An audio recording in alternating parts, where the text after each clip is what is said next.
하나님 감사합니다. 귀한 시간 하나님께 예배 드리는 가운데 예물을 올려드리고 또 첫 예배도 올려드리고 하나님 은혜 감사도 하나님께 올려드립니다.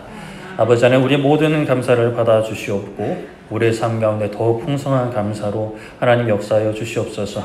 난날을 감사하며 예물 드리는 우리 승우에게도 하나님 함께하여 주시고 하나님이 살아계시다는 증거를 눈으로 목격하며 경험하게 하여 주시며 앞으로 펼쳐지는 모든 수험생활과 또 대학생활 모든 사회생활 가운데 하나님의 인도하심을 구하며 순종할 수 있는 귀한 생명 되게 하여 주시옵소서. 말씀의 자리에 나아갑니다. 하나님 말씀 가운데 크신 능력으로 역사하사 아버지 하나님의 살아계심이 선포될 수 있는 정말 하나님의 그 말씀의 위로와 참된 그 능력과 필요를 얻고 돌아갈 수 있는 복된 시간 되게 하여 주시옵소서. 감사드리며 예수님의 이름으로 기도드립니다. 아멘. 네, 하나님 말씀 보겠습니다. 하나님 말씀 우리 사무엘하 1장 6절부터 10절까지 말씀입니다. 사무엘하 1장 6절부터 10절까지 사무엘하 1장 6절부터 10절까지 한 절씩 교독하도록 하겠습니다. 사무엘하 1장 6절부터 10절까지 한 절씩 교독하겠습니다. 그에게 알리는 청년이 이르되 내가 우연히 길보아 산에 올라가 보니 사울이 자기 창에 기대고 병거와 기병은 그를 급히 따르는데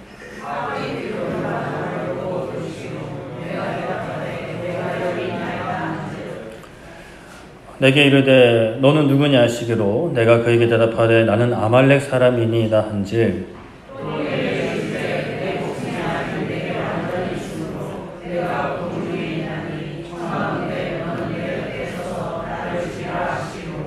그가 엎드러진 후에는 살 수 없는 줄을 내가 알고 그의 곁에 서서 죽이고 그의 머리에 있는 왕관과 팔에 있는 고리를 벗겨서 내 주께로 가져온나이다 하니라. 아멘. 네, 오늘은 사울의 왕관이라는 제목으로 부제로는 하나님 앞에 들고 가야 할 것이라는 제목으로 말씀을 나누고자 합니다.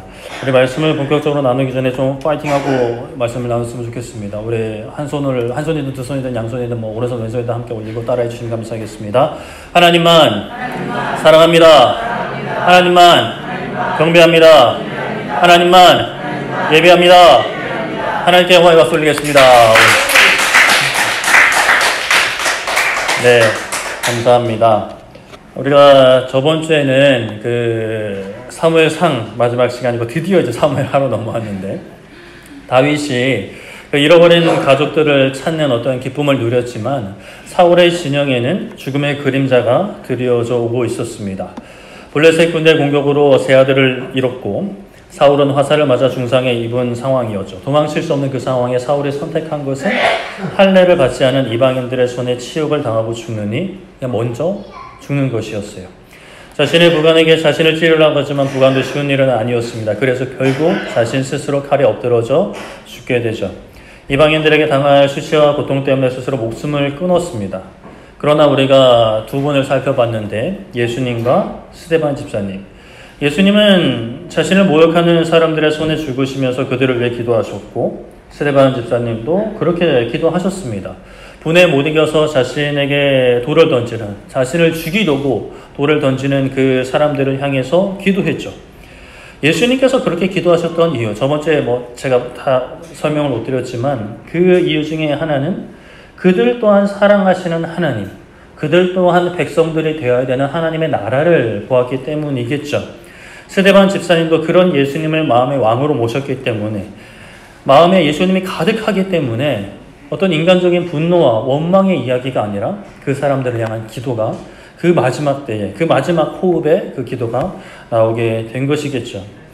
예수님을 믿는다라는 것은 우리가 내 인생을 좋게 인도해줄 인도자로 모시는 수준이 아닙니다. 예수님을 왕으로 내 마음속에 가득히 모시는 거죠. 예수님 안에 다시 태어나는 것입니다. 예수님으로 가득한 삶을 살아가는 거죠.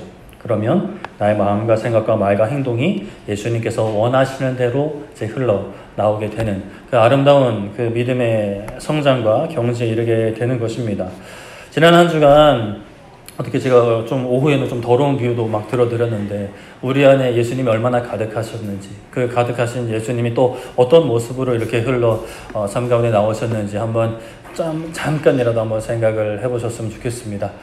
그렇지 못하셨다면 우리 말씀 가운데 다시 한번 우리가 새 힘을 얻고 다짐을 하고 결단하고 은혜를 힘입어서 돌아가 또 오는 한 주는 이제 뭐 어린이날도 있고 뭐 어버이날도 있고 뭐 다양한 날들이 있는데 그냥 뭐 논다 뭐 이런 것보다는 그 시간 가운데 정말 우리와 함께하는 사람들을 향해, 우리 이웃들을 향해, 또 저 선교지를 향해 아름다운 그리스도의 향기를 풍길 수 있는 우리 모두 되기를 소망을 축복합니다. 아멘.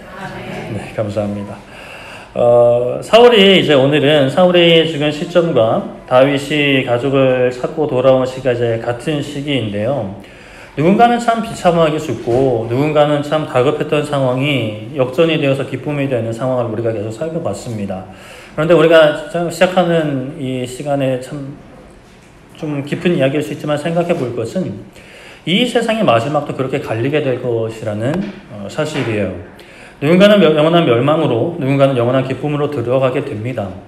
정말 우리가 정신 차리고 바른 길, 생명의 길을 걸어가야겠죠. 나는 가는데 우리 사랑하는 가족들 멸망의 길로 걸어가면 안 될 것이고, 또 다른 사람들 다 생명의 길 가는데 내가 멸망의 길 가서는 안 되겠죠. 다윗이 가족들과 함께 거하던 시글락으로 돌아온 지 4일째, 3일째 되던 날에 한 사람이 다윗의 진영으로 다윗을 찾아왔습니다. 그의 행색은 옷이 찢어졌고요. 머리는 흙을 뒤집어 쓰고 있었습니다. 어디서 좀 굉장히 큰 일을 당하고 온 그러한 모습이었죠. 다윗이 이제 그를 접견하고 그에게 너는 어디서 왔느냐라고 묻습니다. 그러자 그가 이야기하기를 저는 이스라엘 진영에 왔습니다. 어디서 온 거죠? 사울의 진영에서 온 거죠. 사울의 그 진영에서 왔다고 이야기합니다. 그러자 다윗이 묻기를 전황이 어떻게 되었냐. 분명히 블레셋과 이제 사울의 군대, 이스라엘 군대가 이제 붙었을 텐데 그것이 어떻게 됐냐라고 물었습니다. 그러자 그 청년이 대답하기를 전쟁 중에 군사들이 도망을 쳤고 죽은 자도 많았습니다 라고 이제 보고를 합니다.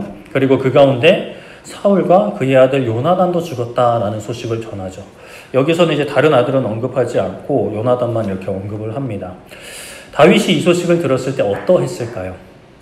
성경 말씀을 이미 아시는 분들은 아시겠지만 다윗은 사울과의 대적 관계에 있었습니다. 쫓기는 입장이었고요. 사울 때문에 몇 번이나 죽을 뻔한 입장이었어요. 사실 인간적인 생각으로 보면 원수 중에 원수라고 할 수 있는데 사울이 죽었다라는 소식을 듣고 다윗은 즐거워하지 않습니다. 기뻐하지 않아요. 후에 보면 굉장히 슬퍼하는데 근데 이제 그 슬픔을 드러내기 전에 다윗이 그 사람에게 물어요. 너는 어떻게 이 사실을 아냐? 라는 거죠. 보기에 이스라엘 사람이 아니거든요. 이스라엘 사람이 아닌데 얘가 용병인가? 아니면 다시 그냥 사울의 신하인가? 내가 모르는 신하가 있나? 이런 생각을 하면서 물었던 것 같아요.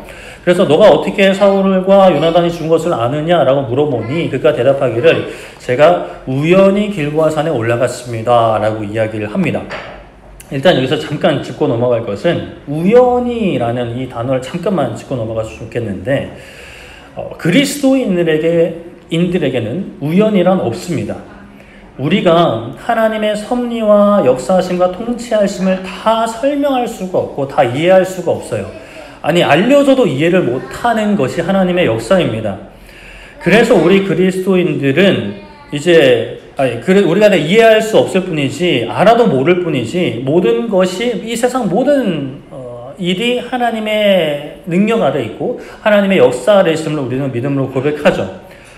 그렇기 때문에 우리가 우연이라는 말은 좀 안 쓰는 것이 좋아요. 쓴다고 지옥 가거나 그런 건 아닌데 우연이라는 말은 보통 사람들이 이 우연이라는 말을 사용할 때 어떤 이 일의 인과관계를 내가 모른다.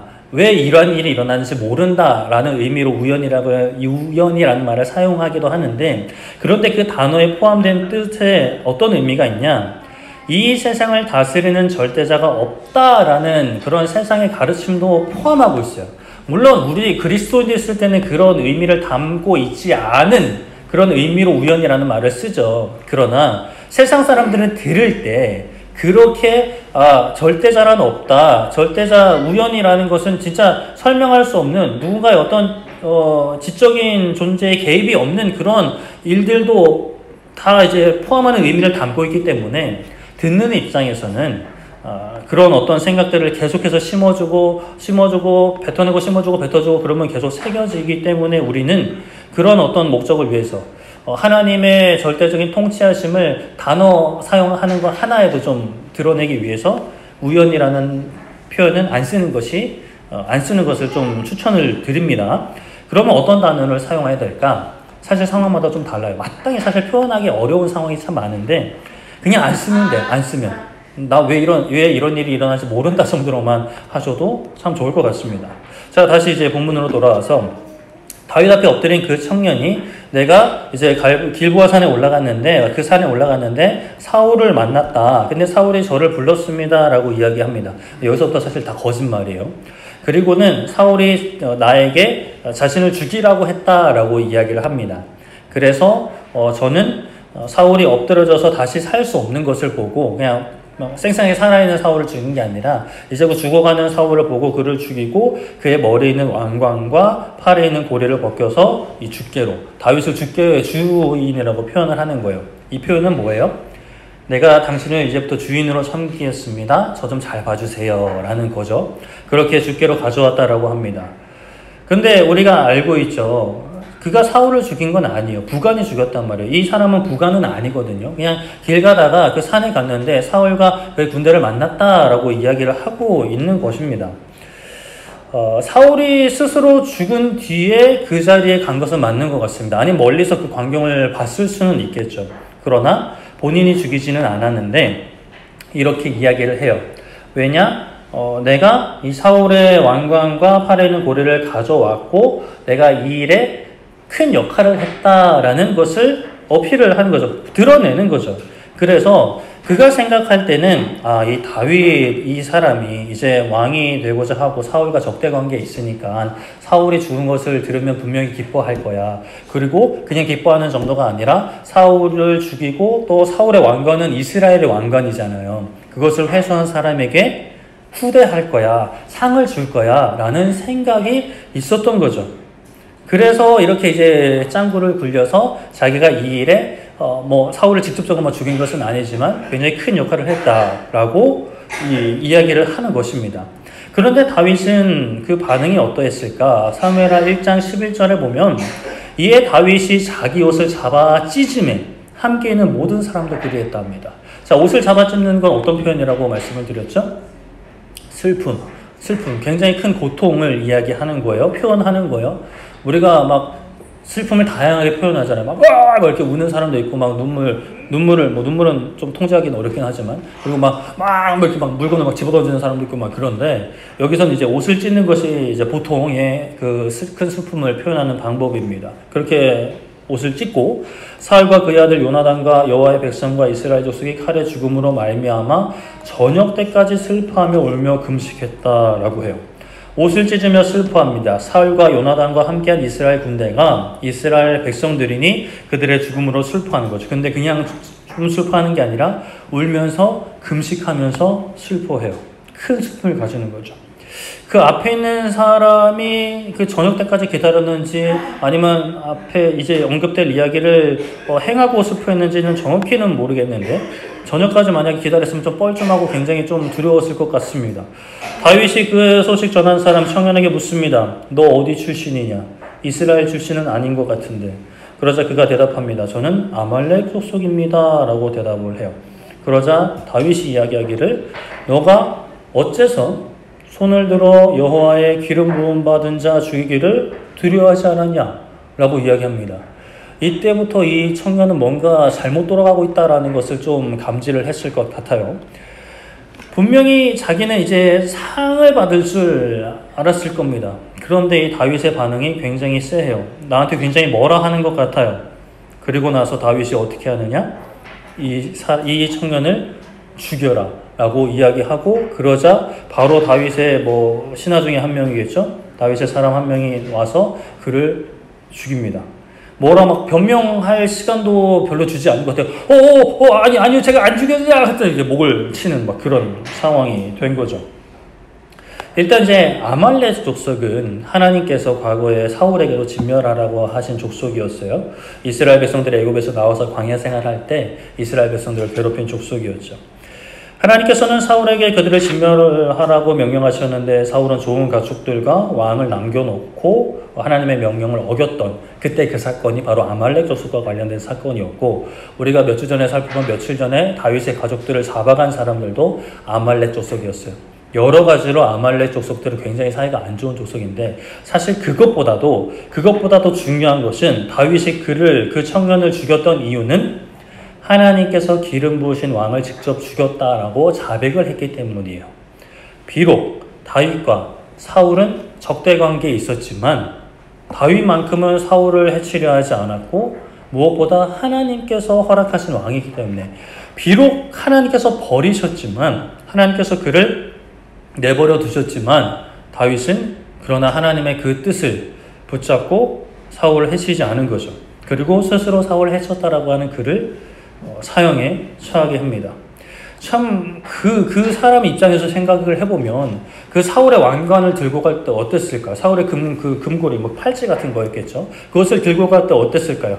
야, 이거 나도 이제 좀 한몫 챙길 수 있겠다. 이제 다윗이 사울은 지는 해였고 다윗은 뜨는 해인데, 야, 이거 이제 한 자리 챙길 수 있겠다라고 생각하지 않았을까요?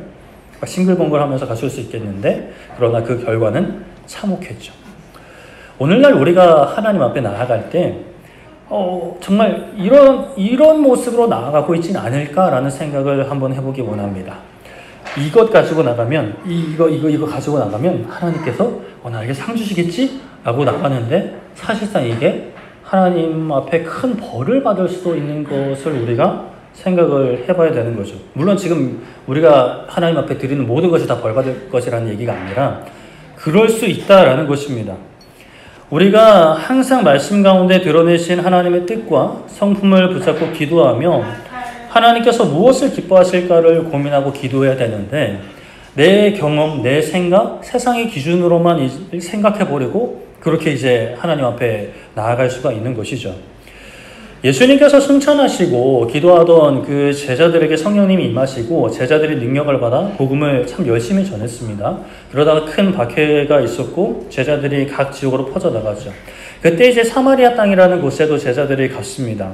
그 중에는 빌립이라는 분이 계셨고 열심히 복음을 전파하니까 막 귀신 떠나고 병자도 나음을 받았는데, 근데 그 성에 누가 있었느냐? 오랫동안 그 성에서 마술을 행하던 시몬이라는 사람이 있었어요. 그 마술이 정확히 어떤 마술인지 정확히 표현되어 있지는 않은데, 오늘날 우리가 생각하는 마술이라고 하는 어떤 그 트릭, 속임수, 그런 것보다도 실제로 어떤 영적인 그런 일을 행했을 수도 있습니다. 그런데 그도 빌립이 전하는 하나님 나라와 예수 그리스도의 복음을 듣고 믿어 세례를 받았다라고 말씀을 해요. 사도행전 8장 13절에 시몬도 믿고 세례를 받은 후에 어떻게 빌립을 따라다녔다고요? 전심으로 빌립을 따라다니고 그 나타나는 표적과 큰 능력을 보고 놀랐다라고 말씀합니다. 시몬이 가짜로 빌립을 쫓아다니고 복음을 받아들인 건 아니에요. 전심으로 빌립을 따라다니면서 갈수록 이제 그 놀라운 표적을 보면서 능력을 보면서 놀라는 상황이죠. 그때에 이제 예루살렘 교회에서 사도 중에 베드로와 요한을 보내요. 그들을 위해, 그 사마리아에 있는 사람들을 위해 성령님 받기를 기도해 주고자 합니다. 아직 복음이 전파되었지만 세례도 받았지만 성령님까지 받지는 않았거든요. 그래서 이제 사도가 가서 사람들을 위해 기도하자 성령님이 그때 막 임하기 시작하는데, 그때에 시몬이 그것을 보고 어떤 행동을 하느냐? 사도들이 안수하여 성령님이 내려오신 것을 보고 그 사람들이 막 방언을 하고 어떤 능력, 예언을 하고 또는 눈에 보이게 성령님이 오셨을 수도 있죠. 그렇게 이제 하시는 것을 보고 어떻게 하느냐? 자기가 가지고 있는 돈을 사도들에게 드리면서 제가 이 돈을 드릴 테니까 당신이 행하는 그 권능을 내게도 주셔가지고 저도 좀 안수하면 성령님이 팍팍팍 이렇게 막 이제 내려오게끔 해주세요라고 시몬이 이제 구하는 거죠. 공짜로 구하진 않고 그래도 이제 돈을 드리면서 이제 구하는데, 이에 베드로가 뭐라고 대답하느냐? 베드로가 이르되 너가 하나님의 선물을 돈 주고 살 줄로 생각했니? 너의 은과 너가 함께 망할 거야 라고 무서운 말씀을 하죠. 좀 좋게 타일러도 될 것 같은데 바로 그냥 막 강력한 말씀을 막 선포하는 거예요. 하나님께서 주시는 선물을 너가 돈을 주고 살려 하니 너가 가진 그 돈과 함께 너가 망할 거다 라고 말씀을 하고 있어요. 그리고 또 이어서 말씀하기를 너의 마음이 하나님 앞에 바르지 못하다, 악하다 라고 합니다. 악독에 가득하여 불의에 의로운 게 아니라 그 의로운 것에 반대 불의에 메인바 되었다. 너가 아주 그냥 불의에 꽁꽁꽁 매여 있구나 라고 말씀을 합니다. 그래도 시몬은 이제 그 자리에서 회개를 합니다. 내가 잘못했다고. 그 무서운 말씀이 저에게 임하지 않게 해달라고 회개를 하죠. 오늘날 우리가 이 시몬처럼 그리고 다윗에게 나아갔던 그 아말렉 청년처럼 사실은 정말 귀한 거잖아요. 사울의 왕관도 귀하고요. 은도 귀합니다. 귀하게 쓸 수 있죠. 그런데 그것을 가지고 그릇된 마음으로 하나님 앞에 나아갈 수 있고 하나님 앞에 뭐 어떠한 복을 우리가 구하고 있을 수 있다라는 것을 생각해 봤으면 좋겠어요. 복을 받을 줄 알았지만 오히려 화를 입게 될 수 있는 그런 상황이 이런 어떤 실수와 잘못을 우리도 할 수 있는 거죠. 복을 구하는 것, 항상 말씀드리지만 복을 구하는 것, 그것이 이 땅의 복도 마찬가지고 복을 구하는 것, 그릇된 것 아닙니다.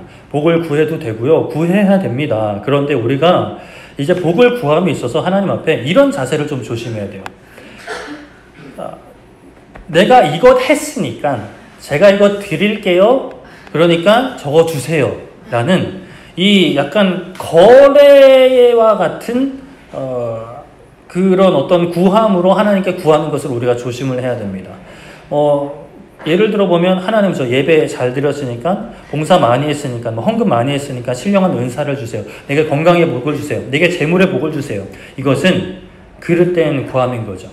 물론 우리 어린 친구들이야. 저 오늘 예배 잘 드렸으니까 간식 주세요. 뭐 어린이 중에 선물 주세요. 이런 거는 이제 애들이니까 그렇게 할 수 있지만 그러나 그것이 우리의 신앙이 자라가면서 이것은 좀 성장해야 되는 그러한 어떤 신앙의 모습입니다. 우리가 잘 붙잡는 말씀 마태복음 6장 33절 말씀 보면 그런즉 너희는 먼저 그의 나라와 그의 의를 구하라. 그리하면 이 모든 것을 너에게 더하시리라 라고 말씀을 합니다. 너무 익숙하고 귀한 말씀이죠. 하나님의 나라와 하나님의 의를 구하면 이 모든 것을 너에게 더하신다라고 약속하셨어요.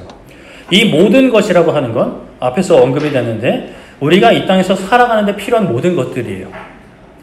그러면 여러분들은 어떠세요? 이 말씀을 볼 때 좀 어디에 집중을 하세요? 적지 않은 분들이 하나님의 나라와 의가 아니라 이 모든 것에 우리가 좀 집중을 하는 경향이 있는 것 같아요. 그러니까 이 모든 것을 얻는 방법으로 하나님의 나라와 의를 생각을 하는 거죠. 하나님의 나라와 의를 먼저 구하면 이걸 챙겨주시겠구나. 좋은 데 가게 해주시겠구나. 건강하게 해주시겠구나. 결혼 잘하게 해주시겠구나. 내 자녀 뭐 잘되게 해주시고 뭐 이런 생각들을 한다는 것이죠. 물론 이게 아예 틀린 생각은 아니에요. 맞죠? 하나님의 말씀 보면은 하나님의 나라와 의를 구하면 챙겨주시다 하셨으니까 어떤 그 생각 자체가 틀린 생각은 아닌데 초점이 좀 벗어나 있는 거예요. 마치 돈을 주고 성령님이 임하시는 신령한 은사를 원하는 시몬. 성령님을 임하게 하는 은사 얼마나 귀해요. 그렇죠? 그런데 그리고 그냥 달라고 한 거 아니잖아요. 나름대로 자기는 신경 쓴 거예요.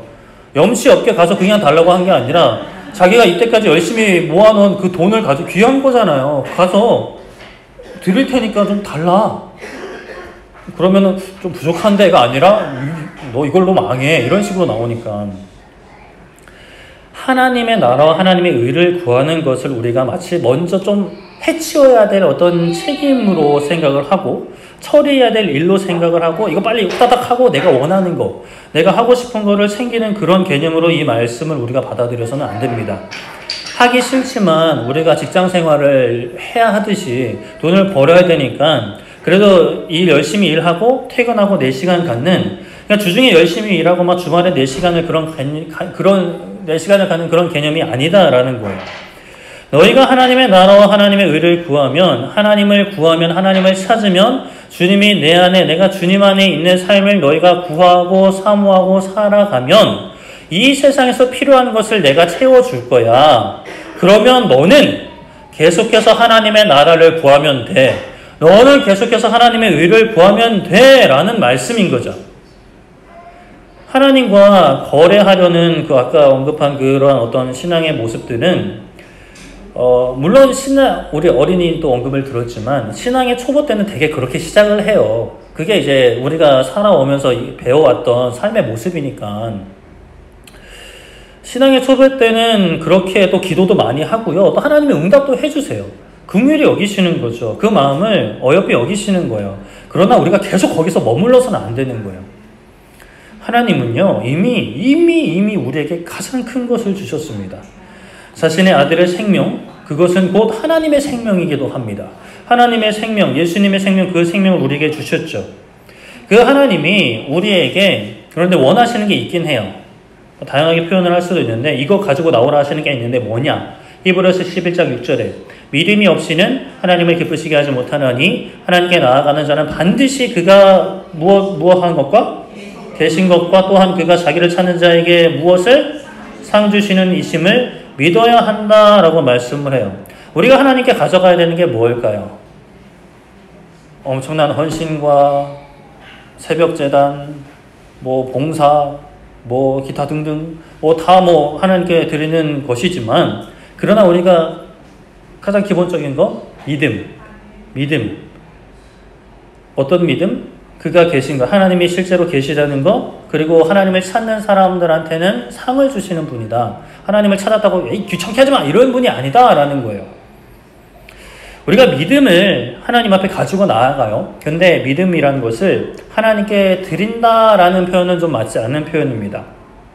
하나님이 계시는 것, 하나님을 찾는 자에게 뭘 드리는 것이 아니라 찾는 자에게 상 주시는 이심을 믿으라고 하는데 이게 믿는다라는 것이 이해되지 않아도 납득되지 않아도 경험이 부족해도 받아들이는 것이 믿음입니다. 믿었다가 안 되면 어떡하지? 믿었다가 하나님이 날 지켜주시지 않으면 어떡하지? 라는 어떤 그 두려움을 떨쳐버리고 받아들이라는 거예요. 하나님이 계시다는 것. 하나님이 안 계시면 어떡하지? 하나님이 상 안 주시면 어떡하지? 이런 생각하지 말고 받아들이라. 이 말씀을 그대로 받아들이라는 거예요. 그런데 참 우리가 이 믿음을 어렵게 여겨요. 어려운 것 같아요. 실제로 어렵기도 해요. 왜냐하면 사단이 계속해서 우리 마음 가운데 의심의 말들, 의심의 생각들 마음에 던져내는 거예요. 하나님이 살아계시면 이럴 수가 있나? 하나님이 바쁘셔가지고 너도 챙길 시간 있으실까? 너가 그 정도 해서 상을 받으려고 해? 이런 생각들을 계속 이제 심어 놓는 거죠. 그래서 우리가 믿기 어렵다라고 생각하는데 사실 우리가 좀 달리 생각을 해봤으면 좋겠어요. 어떤 신앙생활을 하면서 엄청난 업적을 이루는 것보다 또 하나님이 하시는 모든 일들을 이해하고 납득하는 것보다 그냥 믿는 게 쉽다라는 사실. 예를 들어 우리가 이런 생각을 한번 해볼게요. 여기가 교회가 아니고 대학교 강당, 대학교 수업 교실이라고 생각하면 엄청 큰 칠판이 있어요. 영화 같은데 그런 모습 보셨는지 모르겠어요. 사진을 찾아봤는데 제대로 못 찾아서 엄청 큰 칠판에 한 아저씨가 들어오더니만 자기가 대학 교수래요. 제가 이 수업 교수래요. 그리고 누구도 풀지 못하는 수학 어려운 문제들, 난제들, 1더하기 이런 거 말고 이상한 기호들 큰 칠판에 따라라라라라 써요. 그리고 나서 제가 이 난제를 풀었습니다. 라고 이야기하고 이걸 믿으세요. 라고 하는 거예요. 그럼 여러분들은 믿으실 거예요? 안 믿으실 거예요? 그 사람이 세계적인 수학자래요. 대학 교수래요. 그럼 믿을 거예요? 안 믿을 거예요? 그냥 사실 그냥 그런가? 라고 하시는 사람들이 대부분일 거고 아니면 난 못 믿겠어. 대학 어떤 교수 자격증을 가져오든지 아니면 동료 교수들을 데려와서 증명을 하든지 그런 분들이 계실 거고. 근데 그 교수가 이야기합니다. 여기 문제를 풀었는데 두 가지 선택지를 드릴게요. 이것을 이해하고 납득하고 설명을 하시든지 아니면 믿든지 내가 이것을 맞게 풀었다고 믿든지 두 가지 하나를 하라 그래요. 다른 선택지는 없다 그래요. 그럼 여러분들은 뭐 하실 거예요? 이해하고 납득하시는 거 하실 거예요? 이 상황만 놓고 생각을 해보면 이해하고 납득하는 게 쉬워요? 믿는 게 쉬워요? 저분이 대학 교수고 저분이 실제로 풀었다라는 걸 믿는 게 쉽겠죠. 의심은 들 수 있죠. 진짜 대학 교수 맞나? 그냥 배추장사 같이 생겼는데 이런 식으로 의심은 생길 수가 있어요. 그러나 믿고 나중에 진짜 아닐 수도 있죠. 이 세상에서는. 그래서 좀 뒤통수 맞을 수도 있어요. 기분이 굉장히 언짢겠죠. 그러나 사실 선택지는 그렇게 크게 없어요. 내가 이해는 못하니까. 내가 납득은 못하니까. 그러나 믿는 것은 할 수 있을 것 같아요. 근데 사실 그거 믿는다고 해서 내가 큰 손해를 보는 건 아니니까 그 정도는 사실 뭐 사람들이 되게 잘 믿을 수 있을 것 같아요. 근데 하나님을 믿는다, 예수님을 믿는다? 그러면 우리는 그렇게 생각을 하거든요. 예수님을 믿으면, 하나님을 믿으면 좀 많은 것을 손해봐야 될 것 같고, 많은 것을 잃어버려야 될 것 같고, 내가 하고 싶은 거 하지 말아야 될 것 같고, 막 이런 생각들이 있고, 또 실제로 하나님은 안 보이시니까, 그런 막 복합적인 생각들로 인해서 좀 믿음을 두려워하고, 믿음을 거부하는 그런 모습들을 보입니다. 그러나 우리가 생각해 볼 것은 이 세상을 만드신 분이 계시다면, 이 세상 모든 것을 이해하고 다스리는 분이 계시다면 내가 그분의 생각과 그분의 계획과 그분의 역사하심을 다 이해하고 납득하는 것보다 믿는 게 쉬운 거예요. 그분이 실제로 계시다는 것과 그분 앞에 나아가면 내가 원하는 방식과 원하는 때는 아닐 수 있지만 내가 생각하는 것보다 더 좋은 것으로 더 좋은 때에 나에게 주실 것이라는 것을 믿을 수는 있는 거죠. 근데 계속해서 우리 마음 가운데 뭐 그런 두려움 생각들, 의심들이 생기긴 해요. 진짜로 살아계신 게 맞나? 상 주시는 거면 이렇게 하시면 안 되는데? 뭐 이런 식으로 이제 생각이 되는 거죠. 그러나 우리가 다시 한번 생각할 것은 믿음이 없이는 하나님을 기쁘시게 못한다. 하나님께 나아가는 자는 반드시 그가 계신 것, 그리고 그가 자기를 찾는 자에게 상 주시는 이심을 믿어야 한다라는 말씀을 우리가 깊이 붙잡아야 합니다. 믿어야 해요. 하나님이 계신 것을 믿고요. 찾는 자에게 상 주심을 이심을 믿어야 합니다. 그리고 또 하나 중요한 게 있는데 하나님께 나아갈 때 뭐가 필요하냐? 고린도서 12장 31절에 너희는 더욱 큰 은사를 사모하라. 내가 또한 가장 좋은 길을 너에게 보이리라 라는 거예요. 아까 시몬은 돈을 드리고 성령님의 그 은사를 구한 거거든요. 그러나 사실 돈도 안 들여도 되는 거예요. 사모함으로 구하라. 더 큰 은사를 구하라. 그리하면 내가 가장 좋은 길을 너에게 보인다 하고 고린도서 13장에 나오는 게 사랑입니다. 사랑의 은사. 사모하는 거예요. 하나님께 구할 때 어떤 마음으로 해야 된다고요? 믿음으로 나아가서 사모함으로 구한다는 거예요. 하나님 뭐 안 주셔도 되고요. 뭐 주시면 좋긴 한데 안 주셔도 뭐 괜찮습니다. 이런 거 말고 하나님 주세요. 저 필요해요.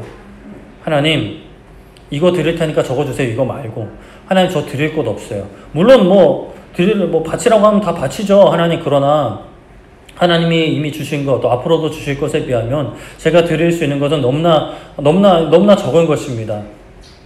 그러나 하나님 저 쓰임 받고 싶어요. 저 사랑하고 싶어요. 하나님 저 교회 세우고 싶어요. 대한민국뿐 아니라 태국, 미얀마, 어디냐, 유럽, 아프리카, 남아메리카 다 하나님 저 그냥 교회 무진장 세우고 싶어요 라고 사모함으로 기도하는 거죠. 그렇게 기도할 때 하나님께서 분명히 나의 삶 가운데 또 아니면 우리 자녀들을 통해서라도 놀라운 일을 이루실 것입니다. 그리고 우리가 또 조심해야 될 게 있는데 조심할 게 좀 많네요 오늘. 자, 아말렉 청년이 다윗의 대적이었던 사울을 죽인 소식을 들고 가서 죽임을 당한 것을 우리가 생각해 볼 때 우리가 참 교회 안에서 또 세상을 살아가면서 하나님께서 기뻐하시지 않는 행동을 하는 사람들을 보면서 악한 사람들을 보면서 그들을 우리가 정죄하고 그들을 벌하고 그들을 단죄하면 하나님이 기뻐하실 거야 라고 생각을 하는 경우들이 많이 있어요. 그렇지 않으세요? 저런 악한 사람들을 벌하는 게 하나님이 기뻐하시는 거라고. 물론 악한 어떤 그런 모습들은 벌을 받아야 합니다. 우리가 요즘 이제 대통령 선거를 앞두고 있죠. 정치 문제 예민한 문제이긴 한데 그래도 얘기를 안 할 수가 없습니다. 대한민국에 정말 갈등이 점점 심화되고 있어요. 여기 통계 자료를 한번 보면 그것이 안 보이시는 분들은 이 파란색이 2023년 통계고 노란색이 2025년 통계인데 이게 뭐냐? 요약하면 나는 국민의힘 지지자예요. 그러면 내 가까운 사람이 더불어민주당 지지자가 되는 거 싫은 사람이 저렇게 늘어났다라는 거예요. 30%에서 60%로 2년 만에 2023년까지는 한 30, 40, 27%, 40%가 서로를 그렇게 생각하는 거예요. 이 사람이 다른 정당 지지자면 너무 싫어. 그런 사람과 가까이 하고 싶지 않아가 30% 정도 됐는데 2025년에는 60%, 70%까지 올라가요. 지금 우리나라가 이런 상황인 거예요. 각 뭐 세대 간의 갈등, 뭐 이런 간의 갈등, 정치 간의 갈등, 이런 게 너무 막 폭발할 듯이 흘러 넘치고 있는 것이죠. 우리가 대통령 선거를 앞두고 있는데 나와 견해가 다르다고 해서 악마화하는 것을 멈춰야 합니다. 정말 잘못이 있다 하더라도 그 사람이 회개하고 하나님께로 돌아와 용서함을 받기를 우리가 기도해야 돼요. 우리는 그리스도인이니까요. 나를 용서하신 그 사랑이 저 사람들에게도 부어주기를 기도해야 되는데, 이런 기도를 할 때도 조심해야 될 것은 저 사람은 악인이니까 회개해야 되라는 그런 생각도 조심해야 돼요. 잘못이 있다면 회개하고 하나님께로 돌아오기를. 어떤 정당도 뭐 지지하지 말라는 것은 아니에요. 어떤 정당도 완전히 기독교적인 마인드를 가지고 있지는 않습니다. 어떤 부분은 좀 기독교적이고 어떤 부분은 좀 기독교 반대하기도 하고 어떻게 그래요.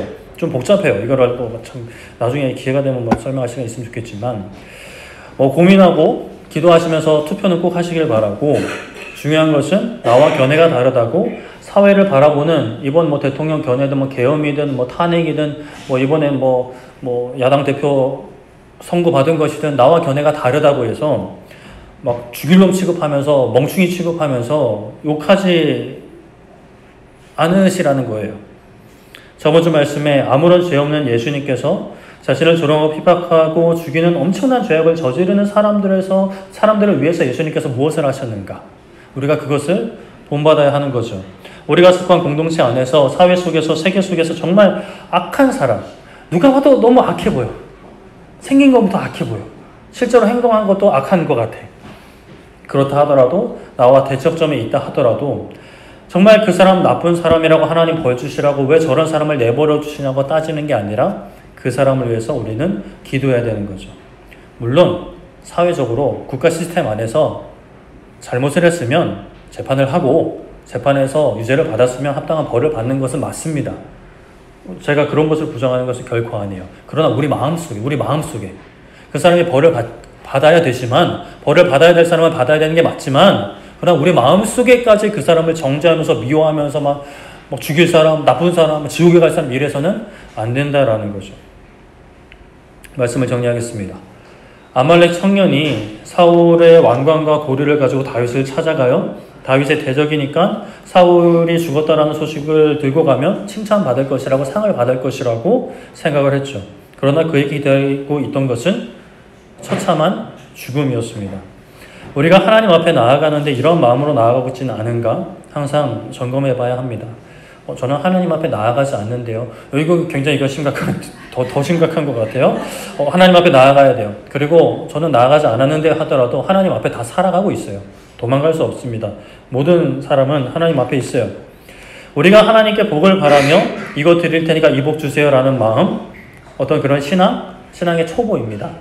아직 내가 교회 다니지 얼마 안 됐어요. 그러면 괜찮을 것 같은데, 그러나 우리가 좀 이제 자라나야죠. 믿음도 자라나야 합니다. 성숙해져야 되죠.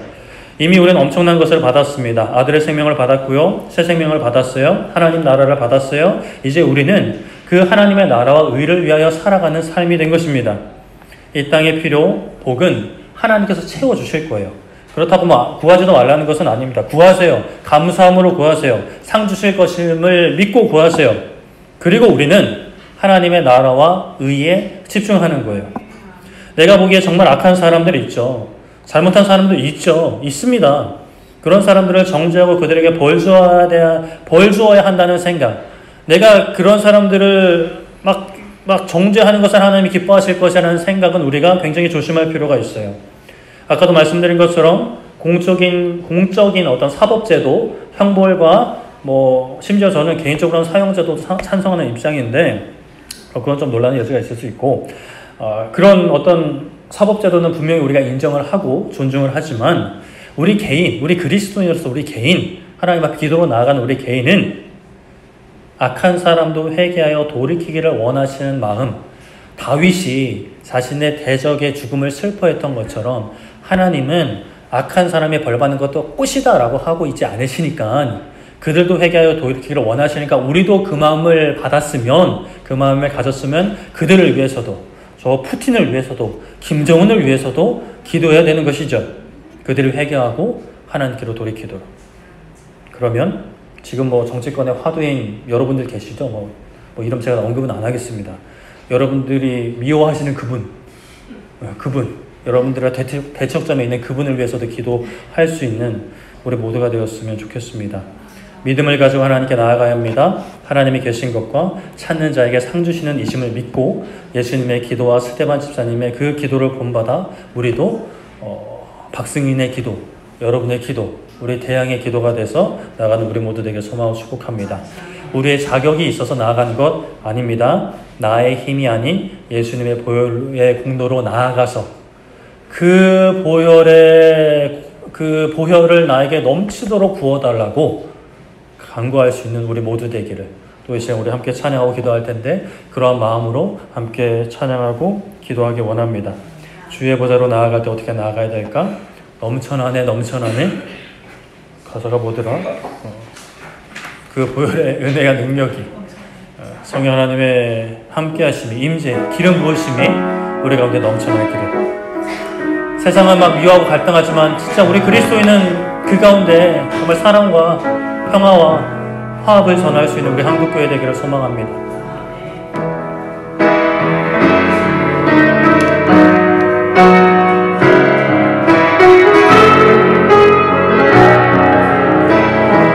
주의 보좌로 나아갈 때 주의 보좌로 나아갈 때 어떻게 나아가야 할까? 나를 구원한 주의 십자가 그것을 믿으며 가네. 주의 보좌로 나아갈 때에 나 여전히 부족하나.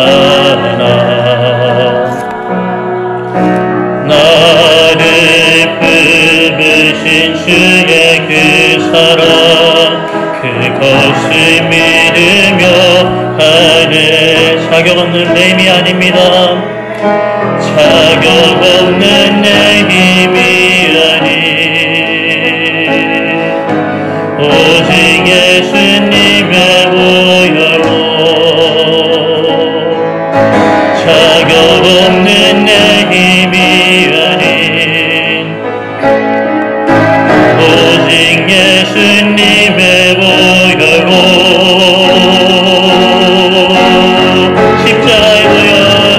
십자가의 보혈 완전하신 사랑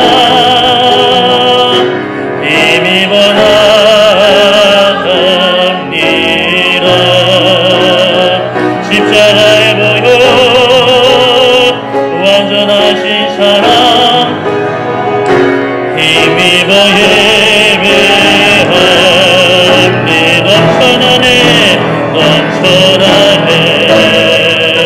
넘쳐나네 주를 향한 내 속의 갈망이 주님께로 날 이끌어 주소서. 주님을 더워합니. 넘쳐나네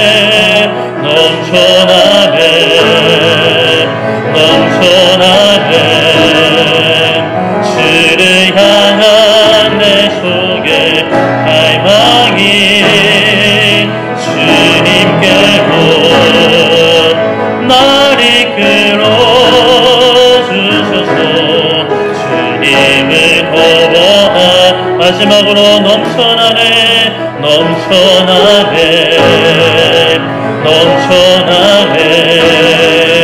주를 향한 내 속의 갈망이 주님께로 날 이끌어 주소서. 주님을 더워하리라. 아멘. 이 시간 기도할 때 하나님 주 예수의 보혈의 능력을 부어주시옵소서. 성령의 기름을 부어주시옵소서. 하나님께서 역사하실 때 내 마음을 억누르는 세상 걱정할 것이 몇몇, 나를 힘들게 하는 그 사람, 그 환경, 그 일, 모든 건 눈 녹듯이 사라지게 될 줄 믿습니다. 아버지 하나님, 하나님의 나라를 갈망합니다. 하나님의 의를 사모합니다. 사랑을 부어주시옵소서, 은혜를 더하여 주시옵소서라고 우리 주 앞에 모시고 기도하도록 하겠습니다. 주여, 살아계신 하나님 아버지, 이 시간 아버지 하나님, 우리가 하나님 앞에 나아갑니다. 기도로 하나님 앞에 나아갑니다. 아버지 하나님, 다윗에게 나아갔던 그 아말렉 청년처럼, 아버지 베드로에게 나아갔던 그 시몬처럼 하나님, 우리가 그랬던 것을 가지고 나아가 하나님 앞에 구하고 있지는 않습니까? 아버지 하나님, 어떤 은과 금보다, 향수를 드리는 것보다 순종을 기뻐하시고 믿음을 기뻐하시는 하나님 아버지, 하나님이 실제로 살아계시다는 것, 나의 삶 가운데 역사하고 계시다는 것, 그리고 하나님의 구하는 자에게 모든 것을 채워주시는 나의 아버지, 우리의 아버지, 우리를 끔찍히 여기시는, 우리를 너무나 사랑하시는, 나보다 나를 더 사랑하시는 하나님 아버지라는 것을 믿고 나아가 하나님 앞에 구하게 하여 주시옵소서. 우리의 어려운 환경이 해결되기를 구하지만 아버지, 그것보다 더 먼저 구하는 것은 하나님의 나라 의를 구합니다. 우리에게 모든 것을 세워주실 것, 필요한 것을 허락하실 것을 믿고 우리는 하나님의 나라와 하나님의 의를 더 구합니다. 우리의 삶 가운데 하나님의 나라가 세워지게 하시고, 우리 가정 가운데 믿음의 하나님의 나라가 세워지게 하시며, 우리의 직장과 사업장이 하나님의 나라가 되게 하여 주시고, 이 지역사회와 이 대한민국이, 온 세계 열방이 하나님의 나라가 선포되고 그리스도인들을 통해 하나님의 나라가 전해지게 하여 주시옵소서.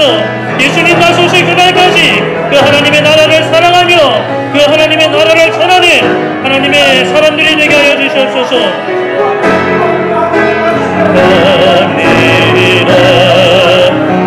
십자가에 모여 완전하신 사랑 힘입어 예배하니